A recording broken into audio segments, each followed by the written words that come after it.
জয় গৌর, জয় নিতাই। আজ 31শে ভাদ্র 1432 ও 17ই সেপ্টেম্বর 2025 একাদশী, ইন্দিরা ও বিশ্বকর্মা পূজা। এই দিনে আমি শ্রী চৈতন্য চরিতামৃত পাঠ করছি। আজ আমি পাঠ করছি চৈতন্য চরিতামৃতের মধ্যলীলা প্রথম খণ্ড নবম পরিচ্ছেদ। শ্রী চৈতন্য মহাপ্রভুর দক্ষিণ ভারতের তীর্থ পর্যটনের শ্লোক 221 থেকে 238। নারায়ণ হে নারায়ণ, ভবভয় হরণম নারায়ণ। শ্লোক 221। গজেন্দ্র মক্ষণ তীর্থে দেখি বিষ্ণু মূর্তি, পানাগড়ি তীর্থে আসি দেখিল সীতাপতি। শ্লোকার্থ: গজেন্দ্র মক্ষণ তীর্থে বিষ্ণু বিগ্রহ দর্শন করে শ্রী চৈতন্য মহাপ্রভু পানাগড়ি তীর্থে এসে সীতাপতি শ্রীরামচন্দ্রের বিগ্রহ দর্শন করেন। তাৎপর্য: গজেন্দ্র মক্ষণ মন্দিরকে ভুল করে কেউ কেউ শিব মন্দির বলে মনে করেন। এই মন্দিরটি কৈবের নাগেরকৈল শহর থেকে প্রায় 2 মাইল দক্ষিণে অবস্থিত। প্রকৃতপক্ষে এই বিগ্রহ শিব বিগ্রহ নয়, বিষ্ণু বিগ্রহ। পানাগড়ি পানাকুডি তিনেভেলি শহর থেকে প্রায় 30 মাইল দক্ষিণে অবস্থিত। পূর্বে এই মন্দিরে শ্রীরামচন্দ্রের বিগ্রহ ছিল। পরে শৈবগণ তাকে রামলিঙ্গ শিব বলে পূজা করে আসছেন। ইতি শ্লোক 221। শ্লোক 222। চামতাপুরে আসি দেখি শ্রীরাম লক্ষণ, শ্রীবৈকুণ্ঠে আসি কৈল বিষ্ণু দর্শন। শ্লোকার্থ: চামতাপুরে এসে তিনি শ্রীরাম লক্ষণের বিগ্রহ দর্শন করেন। তারপর শ্রীবৈকুণ্ঠে এসে তিনি বিষ্ণু বিগ্রহ দর্শন করেন। তাৎপর্য: এই চামতাপুর ত্রিবাঙ্কুর কেরালা রাজ্যের অন্তর্গত চেঙ্গানুর। এখানে শ্রীরাম লক্ষণের মন্দির আছে। শ্রীবৈকুণ্ঠ আলোয়ার তিরুনগরী থেকে 4 মাইল উত্তরে এবং তিনেভেলি থেকে 16 মাইল দক্ষিণ পূর্বে তাম্রপর্ণী নদীর বাম তটে অবস্থিত। ইতি শ্লোক 222। শ্লোক 223। মলয় পর্বতে কৈল অগস্ত্য বন্দন, কন্যাকুমারী তাহা কৈল দর্শন। শ্লোকার্থ: শ্রী চৈতন্য মহাপ্রভু তারপর মলয় পর্বতে যান এবং সেখানে অগস্ত্য মুনির বন্দনা করেন। তারপর সেখান থেকে কন্যাকুমারীতে যান। তাৎপর্য: মলয় পর্বত দাক্ষিণাত্যের কেরল থেকে কুমারিকা অন্তরীপ পর্যন্ত ব্যাপ্ত গিরিমালা। অগস্ত্য সম্বন্ধে 4টি মত আছে। 1. তাঞ্জোর জেলায় কলিমিয়ার পয়েন্টে বেদারণ্যমের কাছে অগস্ত্যমপল্লী গ্রামে একটি অগস্ত্য মুনির মন্দির আছে। 2. মাদুরা জেলায় শিবগিরি পর্বতের শিখরে অগস্ত্য মুনির নির্মিত একটি সুব্রাহ্মণ্যের স্কন্ধের মন্দির আছে। 3. কেউ কেউ কুমারিকা অন্তরীপের নিকটবর্তী পঠিয়া পর্বতকে অগস্ত্যের বাসস্থান বলেন। 4. তাম্রপর্ণীর উভয় পার্শ্বে মোচাকৃতি শৃঙ্গটি অগস্ত্য মলয় নামে কথিত। কন্যাকুমারী কুমারিকা অন্তরীপ। ইতি শ্লোক 223। শ্লোক 224। আমলিতলায় দেখি শ্রীরাম গৌর হরি, মল্লার দেশেতে আইলা যথা ভট্ট থারি। শ্লোকার্থ: কন্যাকুমারী দর্শন করে শ্রী চৈতন্য মহাপ্রভু আমলিতলায় শ্রীরামচন্দ্রের বিগ্রহ দর্শন করেন। তারপর তিনি মল্লার দেশে যান। সেখানে ভট্ট থারি নামক এক সম্প্রদায়ের অন্তর্গত লোকেরা বাস করত। তাৎপর্য: মল্লার দেশের বর্তমান নাম মালাবার দেশ। তার উত্তরে দক্ষিণ কানাডা, পূর্বে কুর্গ ও মহীশূর, দক্ষিণে কোচিন এবং পশ্চিমে আরব সাগর। ভট্টথারি এক প্রকার যাযাবর সম্প্রদায়। এদের ঘর দোর নেই। এদের ইচ্ছা মতো যেখানে যখন থাকে। সেখানে শিরকি অর্থাৎ সামান্য শিবিরে বাস করে। এরা বাইরে সন্ন্যাসীর বেশ পরিধান করে, কিন্তু এদের আসল ব্যবসা হলো চুরি করা এবং প্রতারণা করা। তারা অনেক অনেক স্ত্রীলোককে প্রতারণা করে তাদের শিরকিতে রাখে এবং অন্য লোককে স্ত্রীলোক দেখিয়ে ভুলিয়ে তাদের দল বাড়ায়। বঙ্গদেশেও এরকম সম্প্রদায় রয়েছে। প্রকৃতপক্ষে পৃথিবীর সর্বত্রই যাযাবর সম্প্রদায় রয়েছে, যাদের প্রকৃত ব্যবসা হচ্ছে প্রতারণা করা, লোক ভোলানো এবং স্ত্রীলোক চুরি করা। ইতি শ্লোক 224। শ্লোক 225। তমাল কার্তিক দেখি আইল বেতাপনি, রঘুনাথ দেখি তাহা বঞ্চিলা রজনী।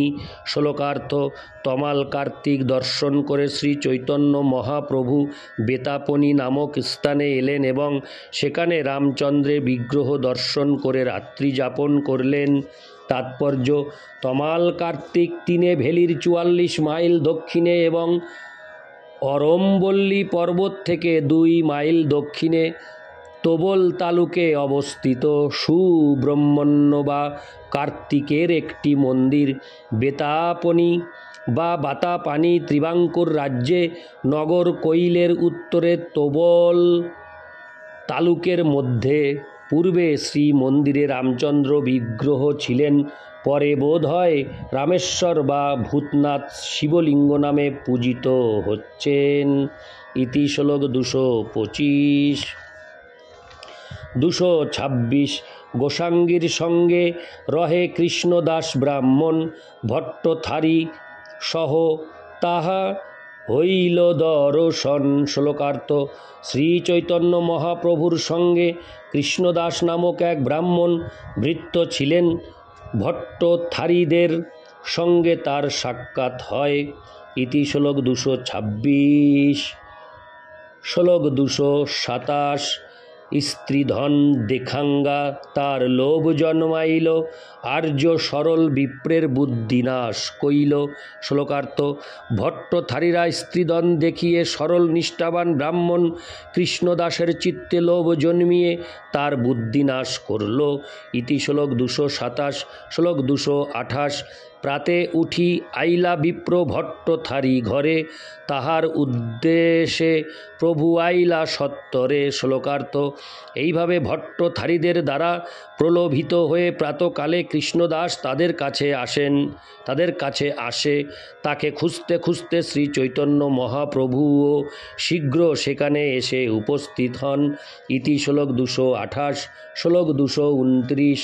আসিয়া কহেন সব ভট্টথারীগণে, আমার ব্রাহ্মণ তুমি রাখো কি কারণে। শ্লোকার্থ: ভট্টথারীদের কাছে এসে শ্রী চৈতন্য মহাপ্রভু তাদের বলেন, তোমরা কেন আমার ব্রাহ্মণ সহকারীকে তোমাদের কাছে রেখে দিয়েছ। ইতি শ্লোক 229। শ্লোক 230। আমিষ হরে কৃষ্ণ। আমিও সন্ন্যাসী, দেখো তুমিও সন্ন্যাসী, মোরে দুঃখ দেহ তোমার ন্যায় নাহি বাসি। শ্লোকার্থ: আমিও সন্ন্যাসী এবং তোমরাও সন্ন্যাসী, কিন্তু তথাপি তোমরা আমাকে দুঃখ দিচ্ছ, এর কোনো ন্যায়সঙ্গত কারণ আমি দেখি না। ইতি শ্লোক 230। শ্লোক 231। শুনি সব ভট্টথারী উঠে অস্ত্র লঙ্গা, মারিবারে আইল সবে চারিদিকে ধাঙ্গা। শ্লোকার্থ: শ্রী চৈতন্য মহাপ্রভুর এই কথা শুনে সমস্ত ভট্টথারীরা অস্ত্র নিয়ে তাকে মারবার জন্য চারিদিক থেকে ধেয়ে এলো। ইতি শ্লোক 231। শ্লোক 232। তার অস্ত্র তার অঙ্গে পড়ে হাত হইতে, খণ্ড খণ্ড হইল ভট্টথারী পলায় চারি ভিতে। শ্লোকার্থ: কিন্তু তাদের অস্ত্র তাদের হাত থেকে পড়ে তাদেরই দেহকে আঘাত করতে লাগলো। এইভাবে যখন কয়েকটি ভট্টথারীর দেহ খণ্ড খণ্ড হলো, তখন অন্য সকলে চারিদিকে পালাতে শুরু করল। ইতি শ্লোক 232। শ্লোক 233। ভট্টথারী ঘরে মহা উঠিল ক্রন্দন, কোষে হরে কৃষ্ণ। কেশে ধরি বিপ্রে লঙ্ঘা করিল গমন। শ্লোকার্থ। তখন ভট্টথারীদের ঘরে ক্রন্দনের রোল উঠল এবং শ্রীচৈতন্য মহাপ্রভু চুলে ধরে কৃষ্ণদাসকে সঙ্গে নিয়ে এলেন। হরে কৃষ্ণ। সঙ্গে নিয়ে গেলেন। ইতি শ্লোক 233, শ্লোক 234। সেই দিন চলি আইলা পয়স্বিনী তীরে, স্নান করি গেলা আদি কেশব মন্দিরে। শ্লোকার্থ। সেই দিন শ্রী চৈতন্য মহাপ্রভু পয়স্বিনী নদীর তীরে এসে উপস্থিত হলেন এবং নদীতে স্নান করে আদি কেশবের মন্দিরে গেলেন। ইতি শ্লোক 234, শ্লোক 235। কেশব দেখিয়া প্রেমে আবিষ্ট হইলা, নতি স্তুতি নৃত্য গীত বহুত করিলা। শ্লোকার্থ। আদি কেশবের বিগ্রহ দর্শন করে শ্রী চৈতন্য মহাপ্রভু প্রেমাবিষ্ট হলেন এবং তাকে প্রণতি নিবেদন করে স্তুতি করে বহু নৃত্য গীত করলেন। ইতি শ্লোক 235, শ্লোক 236। প্রেম দেখি লোকে হইল মহা চমৎকার, সর্বলোক কইল প্রভুর পরম সৎকার। শ্লোকার্থ। শ্রী চৈতন্য মহাপ্রভুর ভগবত প্রেম দর্শন করে সেখানে হরে কৃষ্ণ সেখানে সমবেত সমস্ত মানুষেরা অত্যন্ত চমৎকৃত হলেন এবং সকলে গভীর শ্রদ্ধা ও ভক্তি সহকারে তার অভ্যর্থনা করলেন। ইতি শ্লোক 236, শ্লোক 237। মহাভক্তগণ সহ তাহা গোষ্ঠী কইল, ব্রহ্মসঙ্গীতাধ্যায় পুঁথি তাহা পাইল। শ্লোকার্থ।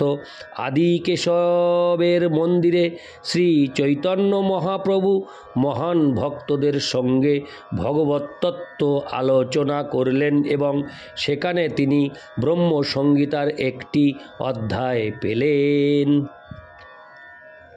ইতি শ্লোক 237, শ্লোক 238। পুঁথি পাঙ্গা প্রভুর হইল আনন্দ অপার, কম্পাশ্রু সেদ স্তম্ভ পুলক বিকার। শ্লোকার্থ। এই পুঁথিটি পেয়ে শ্রী চৈতন্য মহাপ্রভুর অপার আনন্দ হল এবং কম্প অশ্রুষেদ স্তম্ভ পুলক আদি ভগবত প্রেমের সাত্ত্বিক বিকার সমূহ তার শ্রীঅঙ্গে প্রকাশিত হল। ইতি শ্লোক 238।